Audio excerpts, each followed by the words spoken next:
January 19, 2010. Dubai. Al-Bustan Rotana Hotel. Marco Bellini had been serving coffee for 12 years. 12 years of the same routine, the same uniform, the same careful smile. He knew how to carry 4 cups at once without spilling a drop. He knew which guests wanted conversation and which wanted silence. He knew the exact angle to pour milk into espresso to create the perfect foam. He thought he'd seen everything. Business travelers, honeymoon couples, families on vacation, Arab sheikhs, Russian oligarchs, European tourists. 12 years working breakfast service in a 5-star hotel. You see patterns. You learn to read people.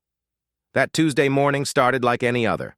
Marco clocked in at 5:30 a.m., changed into his crisp white shirt and black vest, tied his tie with practiced precision.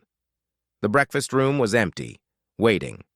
Tables set perfectly, napkins folded into swans, everything in its place. He had no idea that in less than 12 hours, this hotel would be the center of an international incident. He had no idea that the coffee he was about to serve would be immortalized in intelligence files across 3 continents. He had no idea that one of his customers was already dead. He just didn't know it yet. This is Marco's story. Not the story of how Mossad executed a perfect operation, but the story of a waiter who served coffee to a ghost. Marco Bellini was born in Genoa, Italy in 1976. 3rd son of a dock worker father and a schoolteacher mother.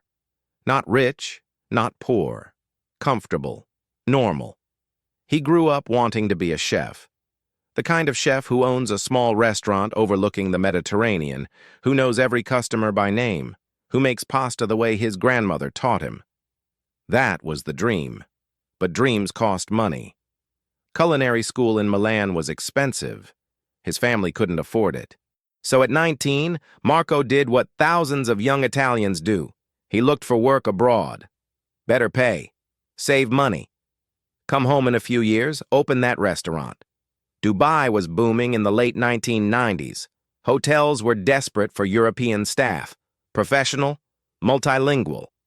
Good with guests. Marco spoke Italian, English, and serviceable French. He was hired by the Al-Bustan Rotana within a week of applying. Just a year or 2, he told his mother.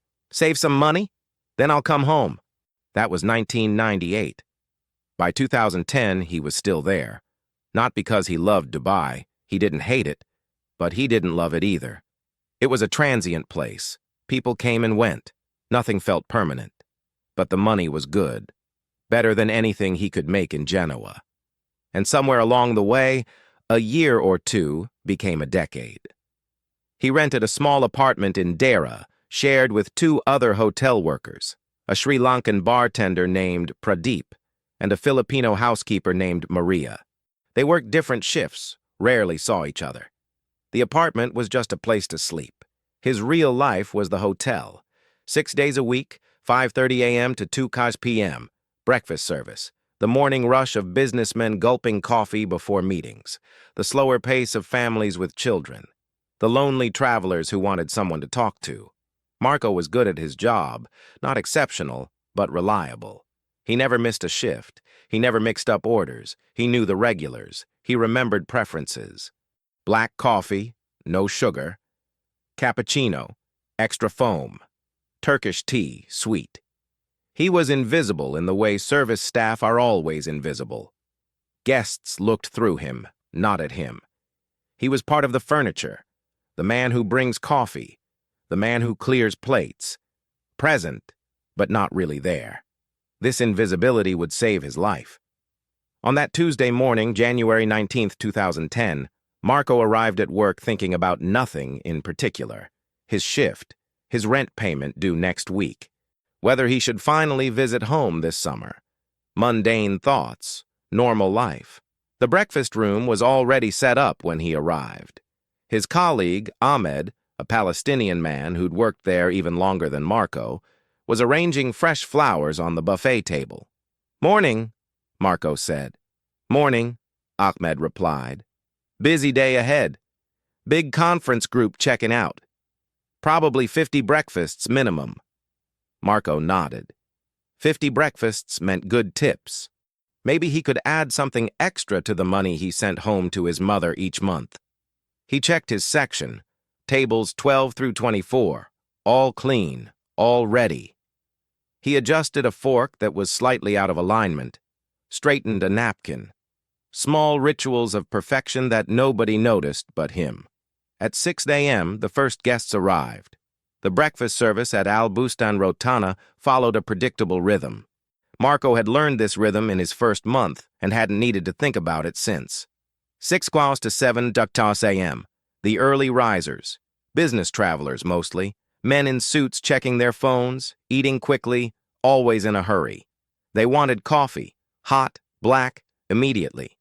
They wanted breakfast, fast, efficient, forgettable. They barely looked at Marco when he poured their coffee. Sometimes they said thank you. Usually they didn't. Marco didn't take it personally. They weren't being rude. They were being busy. He understood. He poured coffee, removed plates, stayed invisible. 7 to 8:30 a.m. The rush. This was the busiest time. The conference delegates, the tour groups, families with children who couldn't decide what they wanted to eat. Chaos, controlled by years of practice. Marco moved between tables like a dancer who'd memorized the choreography. Table 14 needs more coffee. Table 17 is waiting for their check. Table 19's child spilled juice. Get a cloth.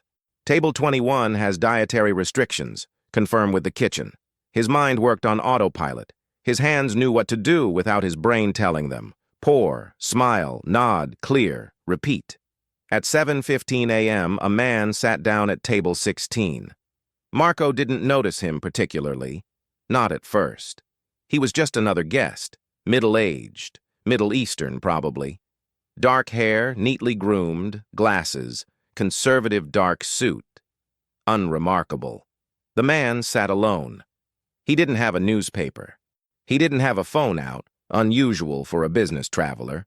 He just sat, hands folded on the table, looking calm. Marco approached. "Good morning, sir. Coffee?" The man looked up and smiled. A pleasant smile, warm even. "Yes, please. Black, no sugar." His accent was hard to place. Arabic, certainly, but educated. Cultured. He spoke English with British school precision. "Coming right away," Marco said. He poured the coffee. The man thanked him politely. Marco moved on. At 7:22 a.m., the man ordered breakfast. Scrambled eggs, toast, fresh orange juice. Simple. Normal. Marco brought the order at 7:28 a.m. "Enjoy your meal, sir." "Thank you." The smile again. The man had kind eyes, Marco thought. The kind of eyes that crinkle at the corners when he smiles. He looked like somebody's uncle, somebody's father. The man ate slowly, not reading, not working, just eating breakfast, looking out the window at the Dubai skyline. The morning sun was rising, painting the buildings gold. Beautiful, if you bothered to notice. Most guests didn't. This man noticed. At 7:45 a.m., Marco refilled his coffee. "Thank you," the man said again. Then, conversationally, "Beautiful morning." "Yes, sir," Marco agreed.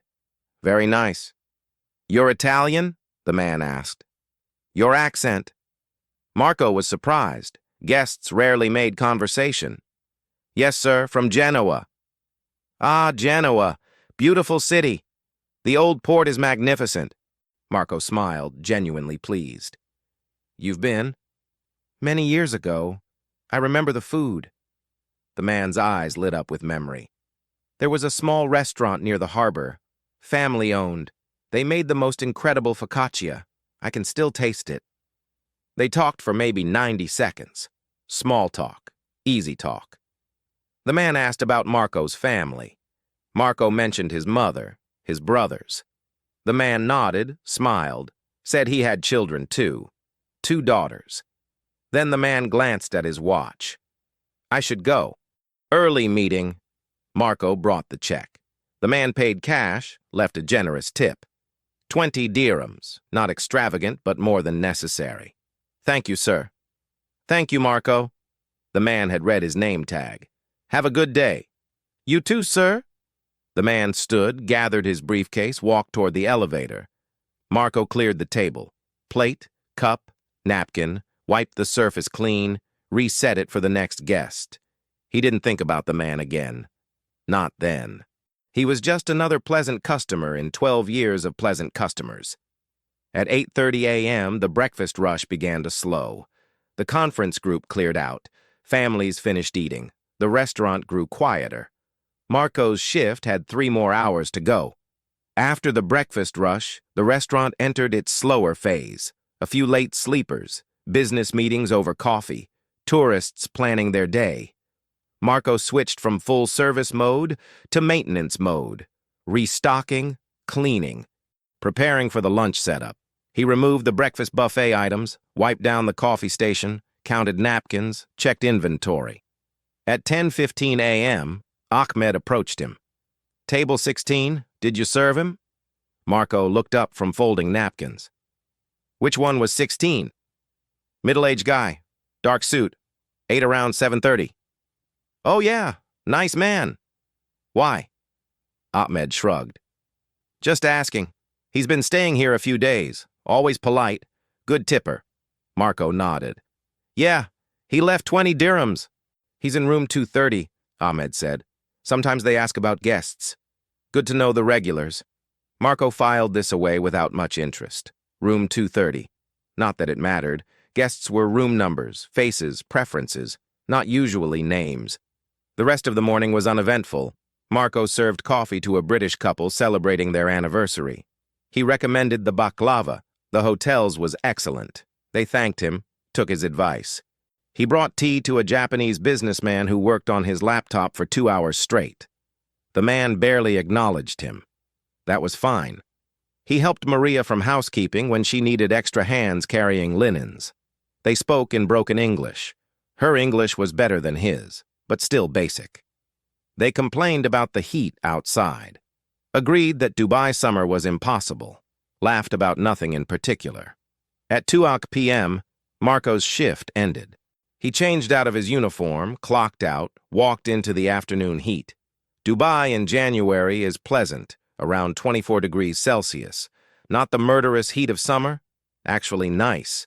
He took the bus home, stood in the crowded aisle, holding the overhead rail, thinking about nothing. Maybe he'd go to the Filipino market later, buy some groceries, cook dinner for once instead of eating shawarma from the street stall. He reached his apartment at 2:35 p.m. Pradeep was sleeping.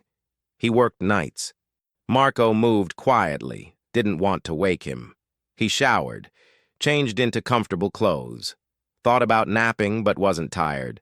Thought about cooking but wasn't hungry. Ended up sitting on the small balcony, smoking a cigarette, watching traffic. Normal day, normal life.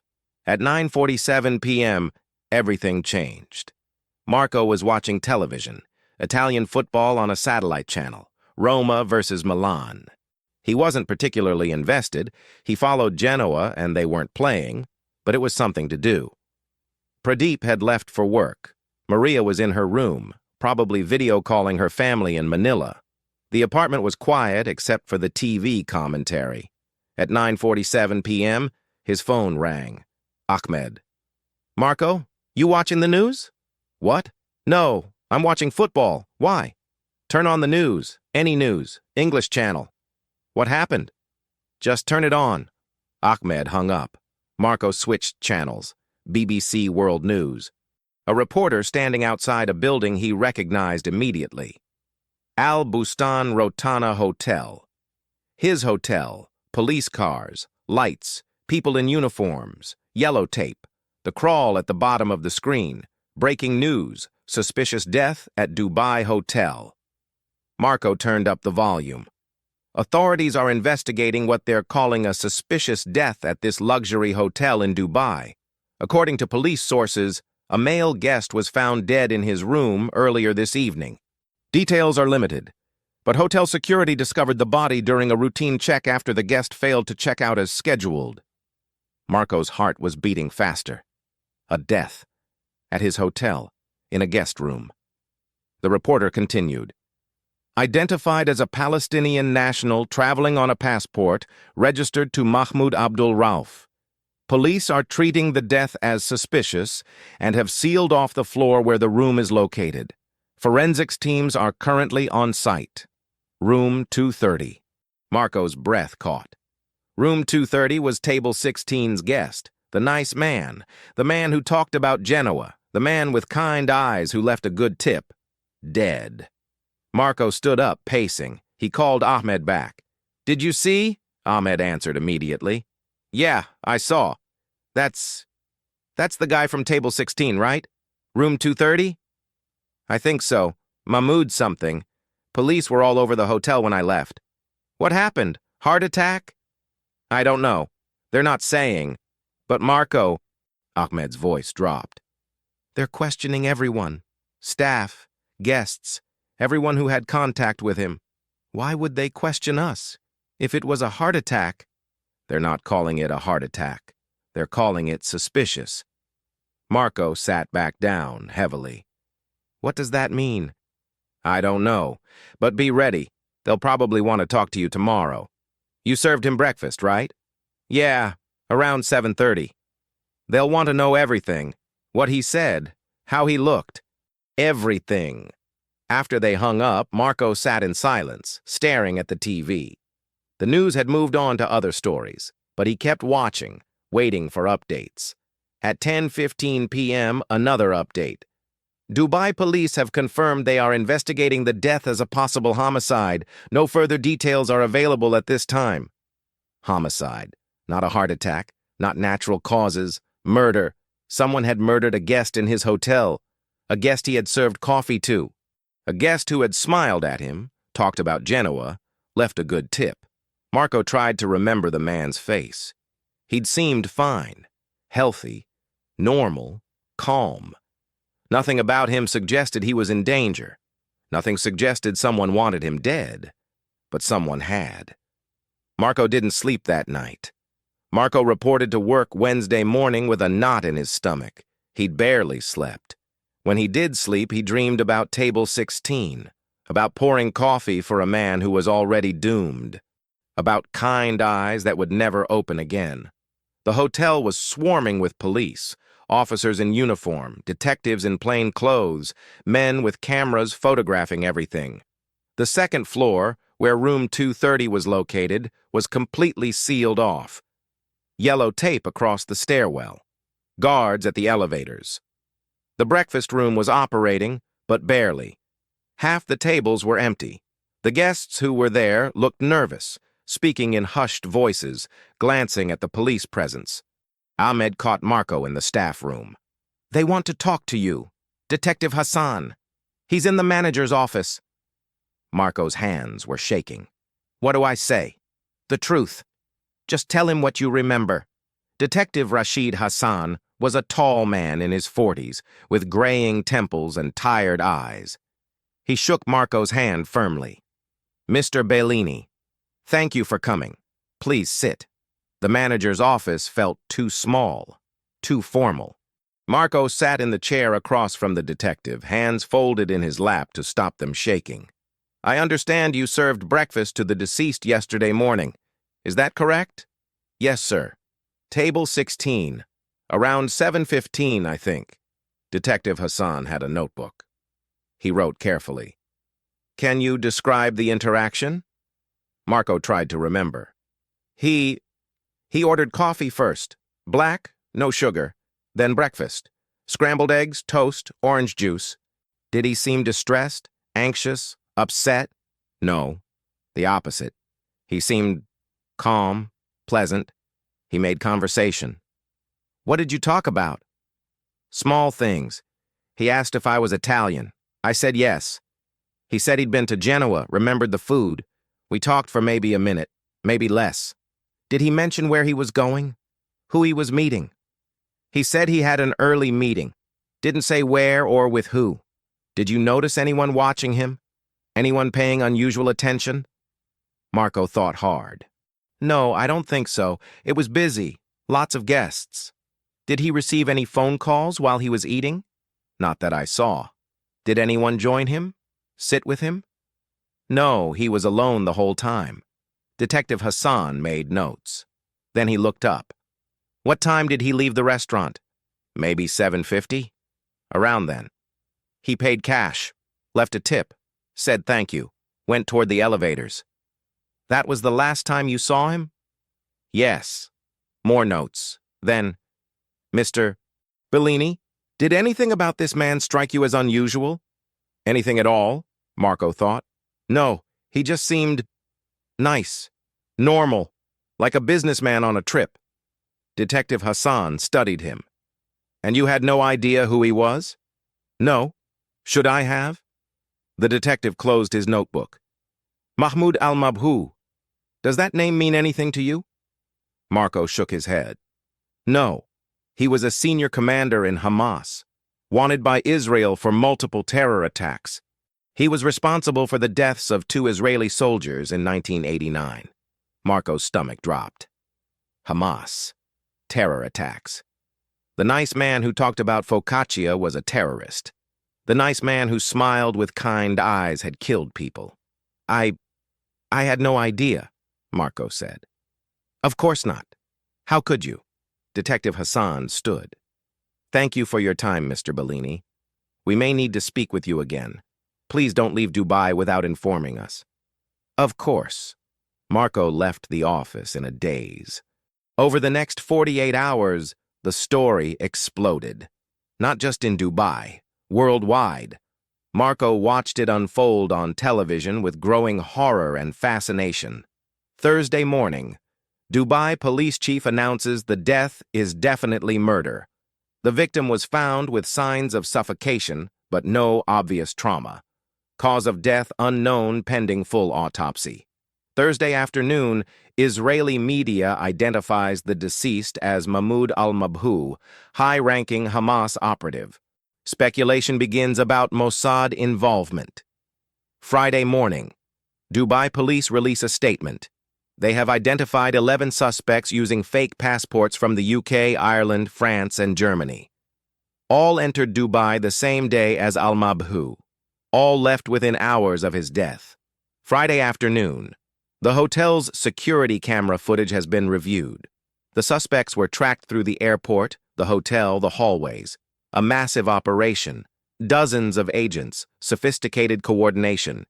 Saturday, Dubai police release photographs of the suspects.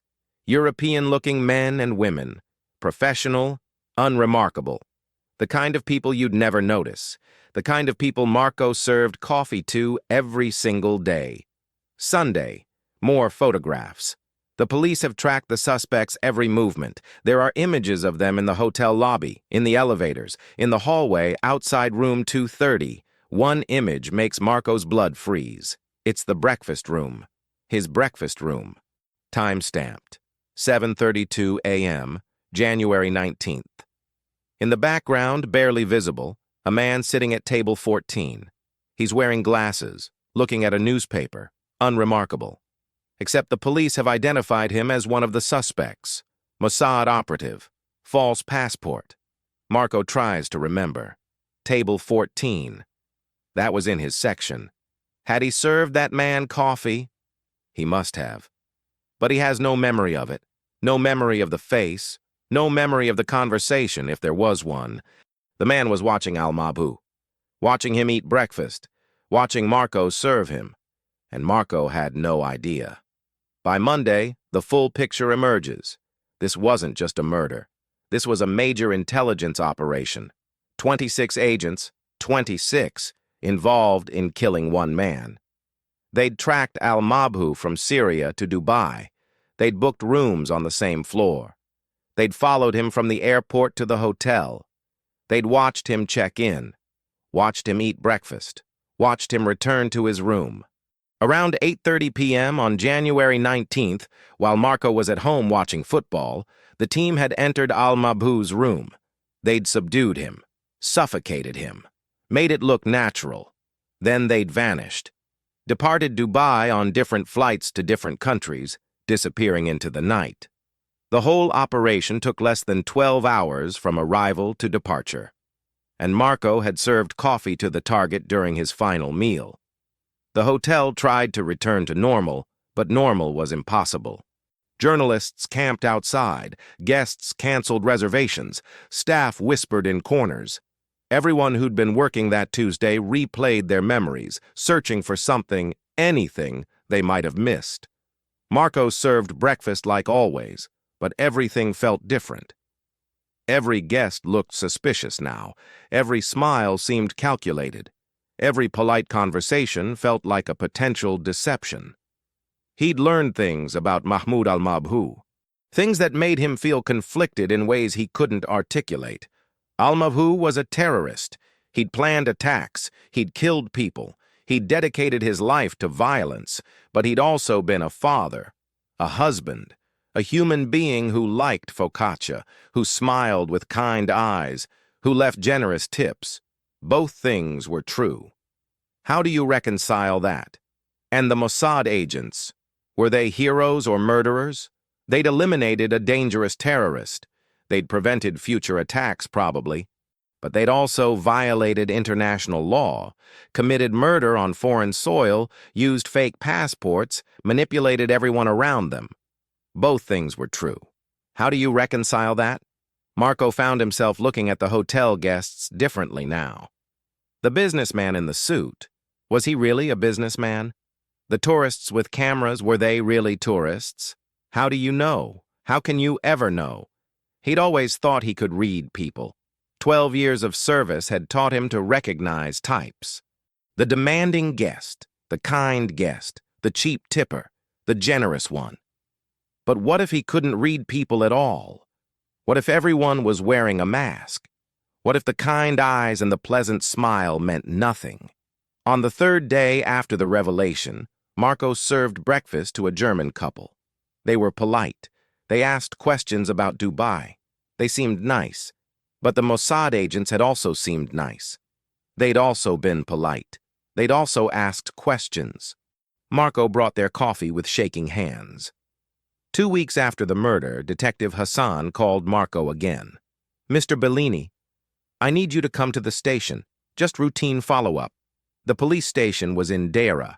Marco sat in an interrogation room. They called it an interview room, but it was interrogation, answering the same questions again.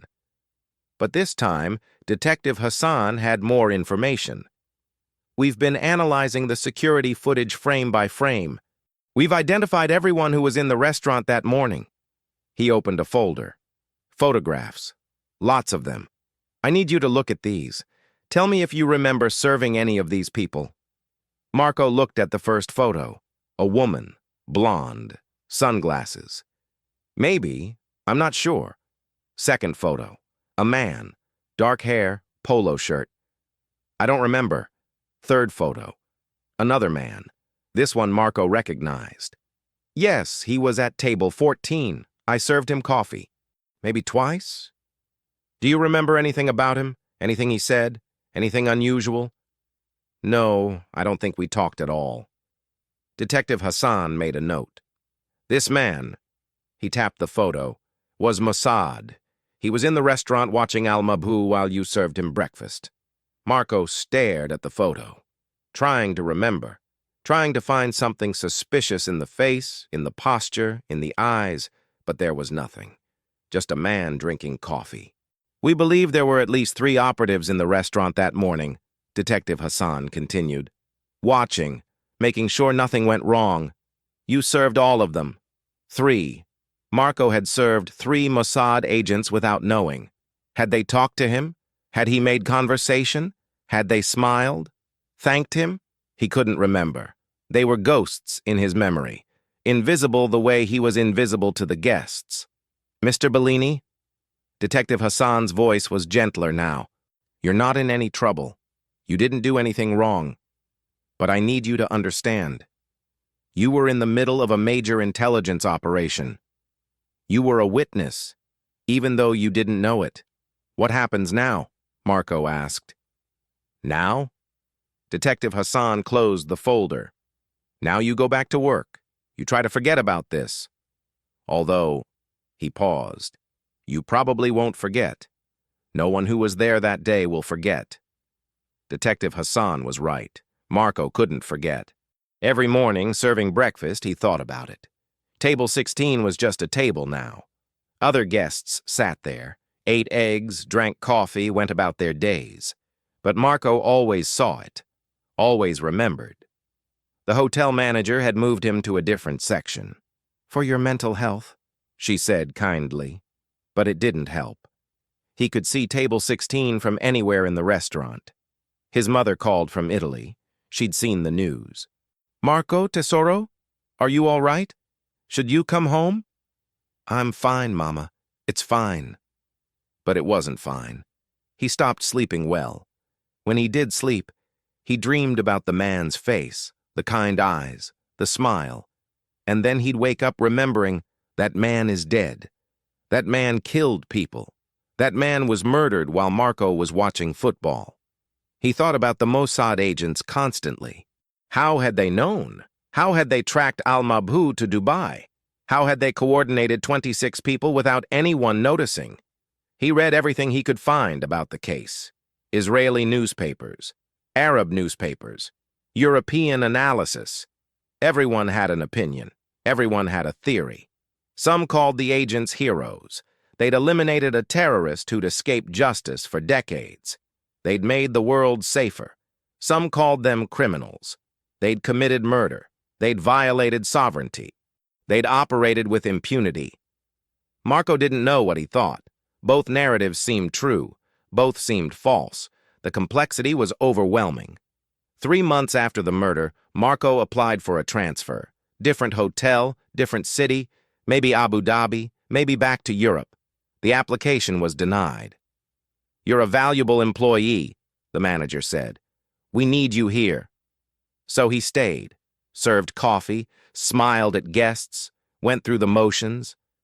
But something had broken.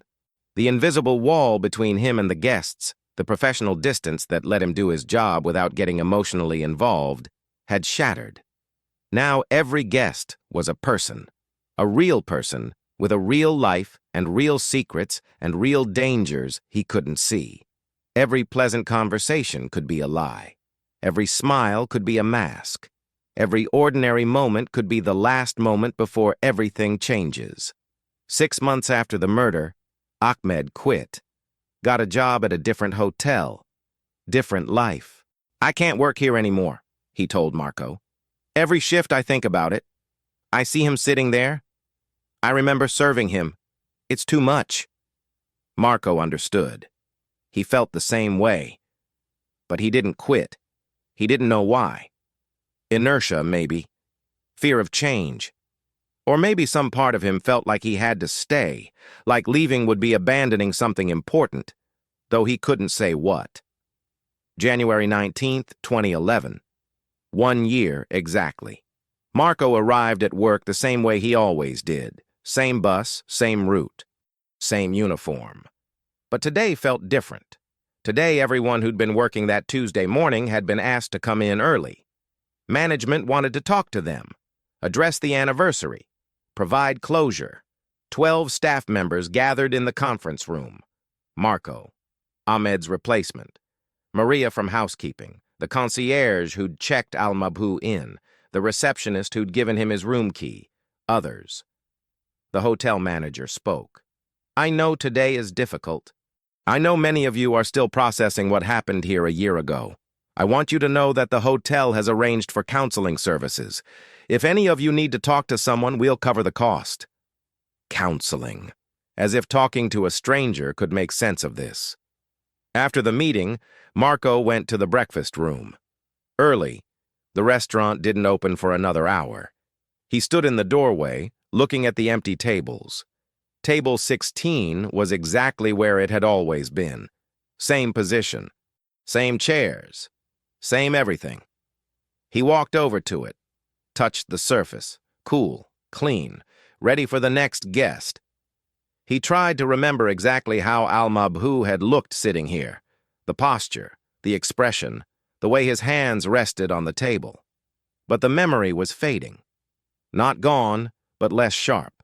Like an old photograph losing its details. Is that good or bad? Marco couldn't decide.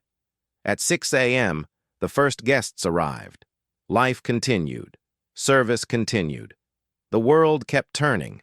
Marco poured coffee, brought plates, smiled, said good morning, did his job. But he was different now. Fundamentally changed by knowledge he never wanted. He'd learned that ordinary moments can hide extraordinary things. That kind eyes can belong to killers. That professional smiles can conceal deadly purposes. That the man pouring your coffee and the man reading a newspaper 2 tables over could both be witnesses to history without knowing it. He'd learned that you can never really know anyone. That surfaces are just surfaces. That every person carries secrets you can't see. He'd learned that the world is more dangerous, more complex, more morally ambiguous than he'd ever imagined. And he'd learned that he could serve coffee to a man marked for death, talk about focaccia and family, accept a 20 dirham tip, and have no idea, absolutely no idea, that he was part of something so much larger than breakfast service. What Marco didn't know, what he couldn't know, was the full scope of what happened that day. He didn't know that the operation to kill Mahmoud al-Mabhouh had been in planning for over a year. That Mossad had been tracking al-Mabhouh's movements between Syria and Dubai for months, that they'd identified his patterns, his contacts, his security measures. He didn't know that the team that arrived in Dubai consisted of specialists, surveillance experts, technical operatives, assassination team, support personnel, 26 people with distinct roles coordinated from thousands of miles away. He didn't know that while he was serving al-Mabhouh breakfast at 7:30 a.m., 3 different operatives were in the restaurant taking photographs. Not of al-Mabhouh, they already had hundreds of photos, but of the room layout, the exits, the staff, the other guests, everything that could affect the operation. He didn't know that the man at table 14, the one Marco served coffee to without remembering, had a communication device hidden in his watch. That he was reporting al-Mabhouh's movements in real time to a command post in another hotel. He didn't know that the blonde woman at table 9, did Marco serve her? He couldn't remember, was actually providing counter-surveillance, watching for anyone else who might be watching al-Mabhouh, Palestinian security, Dubai intelligence, anyone who might interfere. He didn't know that when al-Mabhouh returned to room 230 around 8 p.m. that evening, 4 operatives were already waiting in the room next door, that they'd cloned his key card hours earlier, that they'd practiced the entry dozens of times. He didn't know the technical details of how they killed him.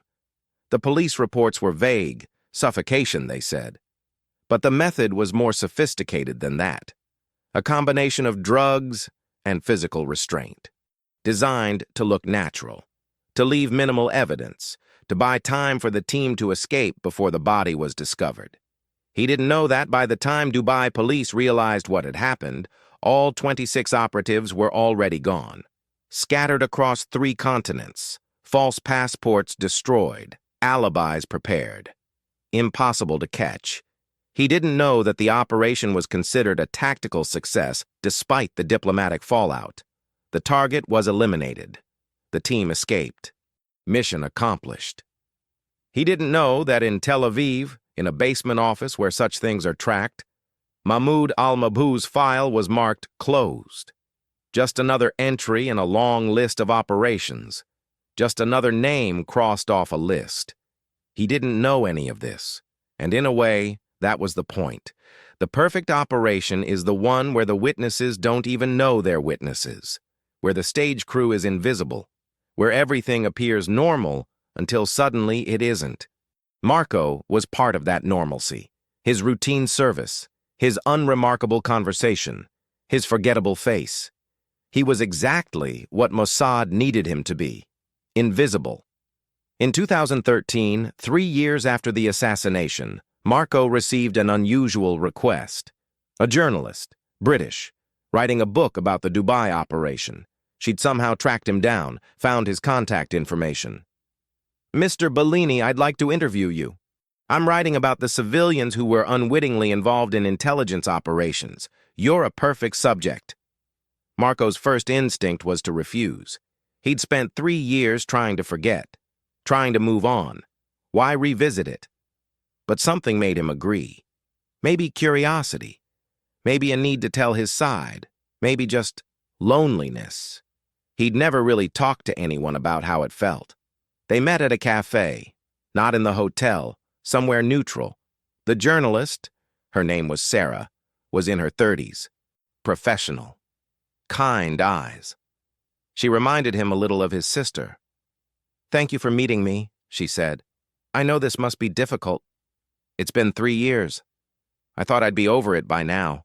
Are you?" Marco thought about this. "No, not really. I still think about it. Every day, almost." Sarah had a recorder. She asked if she could turn it on. Marco agreed. "Tell me about that morning. What do you remember?" Marco told her. The breakfast service, the pleasant conversation, the kind eyes, the generous tip. The man walking toward the elevator, briefcase in hand, heading toward his death. "Did you like him?" Sarah asked. "In that moment, did you like him as a person?" "Yes," Marco admitted. "He seemed nice, warm, like someone you'd want as a neighbor. And then you found out who he was. How did that make you feel?" "Confused. I kept thinking, how can both things be true? How can he be a terrorist who killed people and also be a nice man who talks about focaccia? It doesn't make sense." "People are complicated," Sarah said gently. "I know, but I didn't want to know. I liked it better when guests were just guests, when I didn't have to think about who they really were." "And the Mossad agents? How do you feel about them?" Marco had thought about this question a lot. "I don't know. Part of me thinks they were doing their job, eliminating a dangerous person, protecting people. But part of me thinks they used me, used all of us. We were props in their operation. They manipulated everyone in that hotel without permission, without consent." "Do you feel violated?" "Yes. Maybe. I don't know. I feel like I was an actor in a play I didn't know I was performing in." Sarah made notes. "Do you wish you'd never been there that day?" Marco thought about this for a long time. "Sometimes. But then I think, if not me, someone else. Some other waiter would have served him coffee, would have had the same conversation, would have been just as blind to what was happening. At least I know. At least I understand now that the world is more complicated than I thought. Has it changed how you live?" "Yes. I pay more attention now. I look at people differently. I don't trust surfaces anymore. Everyone has secrets. Everyone has hidden depths. You can never really know. Is that a good thing or a bad thing? Both. Neither. I don't know." The interview lasted 2 hours.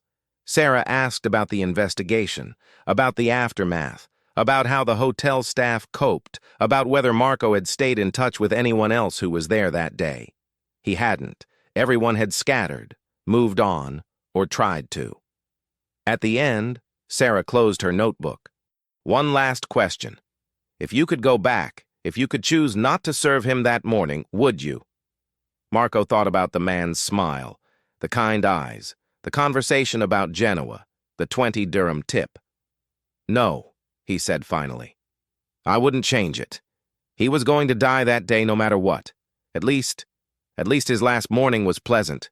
At least someone treated him like a human being, even if it was just a waiter making small talk. I think that matters, even for terrorists, even for people who've done terrible things. I think small kindnesses matter." Sarah smiled. "That's beautiful." "Is it? I don't know. Maybe I'm just trying to make sense of something that doesn't make sense. Maybe that's all any of us can do." Marco Bellini still works in Dubai, not at the al-Bustan Rotana. He finally transferred in 2015, but still in hospitality, still serving coffee, still smiling at guests. He's 48 now, still hasn't opened that restaurant in Genoa, still sends money home to his mother, still shares an apartment with rotating roommates who work different shifts, Still invisible in the way service staff are always invisible. But he's different than he was in 2010. More careful, more observant, more aware of the currents beneath the surface of ordinary life. Sometimes guests ask him how long he's been in Dubai. 26 years, he says. Longer than he's lived anywhere. Longer than he lived in Italy. Do you like it here? They ask. It's home, he says, which is true and also not true. He follows the news more carefully now. When there are reports of mysterious deaths, of suspected Mossad operations, of intelligence activities, he pays attention. He wonders if there were witnesses, if there were waiters or taxi drivers or hotel cleaners who served coffee or made beds or drove cars without knowing they were part of something larger. Probably, almost certainly. He wonders how many people move through the world like he did that Tuesday morning, blind to the extraordinary events happening around them. How many people have conversations with ghosts without knowing it? How many people are extras in dramas they'll never understand? Most people, probably. Most of us. On January 19th, every year, Marco thinks about al-Mabhouh, about the conversation they had, about the man's smile, about the fact that a terrorist and a father can be the same person, that evil and humanity can coexist in the same body. He thinks about the Mossad agents, about how they moved through his world like ghosts, how they used him and everyone else without permission, how they were brilliant and ruthless and effective and morally complex. He thinks about himself, about how he was a witness to history without knowing it, about how ordinary service, pouring coffee, bringing eggs, making small talk, can intersect with extraordinary events in ways you never see coming. And he thinks about the coffee, that cup of black coffee, no sugar, that he poured at 7:15 a.m. on January 19th, 2010. It was just coffee, just a routine act, just another moment in 12 years of moments. But it was also history. It was also tragedy. It was also mystery. It was both things at once. Like most things in life he's learned. Like most people. Like himself. The story of Marco Bellini matters because it's not really about Marco Bellini. It's about all of us. Every person who's ever served coffee or driven a taxi or cleaned a room or sat on a bus without knowing what the person next to them had done or would do or was planning. Most channels tell you about the hunters, the operatives, the brilliant plans, the perfect executions. But intelligence operations don't happen in a vacuum. They happen in the real world, among real people, in restaurants and hotels and airports and streets. And those real people, the invisible ones, the service workers, the civilians, they're part of the story too. Marco didn't choose to be part of Operation Dubai. He didn't volunteer. He didn't know it was happening. But he was there. He served coffee to a dead man walking. He smiled at ghosts. He was a witness to something he didn't understand until it was over. And here's the unsettling truth. This could happen to any of us. The person you served today, the passenger you drove, the guest you checked in. They could be anyone, running from something, running toward something, part of a story you'll never know. Most of the time, they're just ordinary people living ordinary lives. But sometimes, rarely, but sometimes, they're not. Sometimes they're Mahmoud al-Mabhouh, spending their last morning eating scrambled eggs and talking about focaccia. Sometimes they're Mossad agents, watching from table 14, radioing coordinates, preparing for a kill. And sometimes they're Marco Bellini, pouring coffee with shaking hands 14 years later, still trying to make sense of a Tuesday morning when nothing made sense at all. The question isn't whether you'd recognize an intelligence operation happening around you. The question is, how many have you already been part of without knowing? How many conversations have you had with people who weren't who they seemed? How many ordinary moments were actually extraordinary? How many times have you been an extra in someone else's drama? You'll never know. None of us will. That's the point. That's the power of invisibility. That's why Marco's story matters. Not because he did anything important, but because he didn't have to. He was there. He existed. He poured coffee, and that was enough to make him part of history. Every operation has more than one story. Most channels show you the hunters. We show you the witnesses. Marco Bellini is still in Dubai, still pouring coffee, still wondering sometimes what the people he serves are really doing in the city, what secrets they carry, what dramas are unfolding invisibly around him. He'll probably never know. None of us will. But now you know his story. The waiter who served coffee to a man already marked for death. The witness who didn't know he was witnessing. The ordinary person caught in extraordinary circumstances. If you want more perspectives they don't show, the targets, the investigators, the aftermath, subscribe. Because every operation has more than one story. We tell the ones they don't.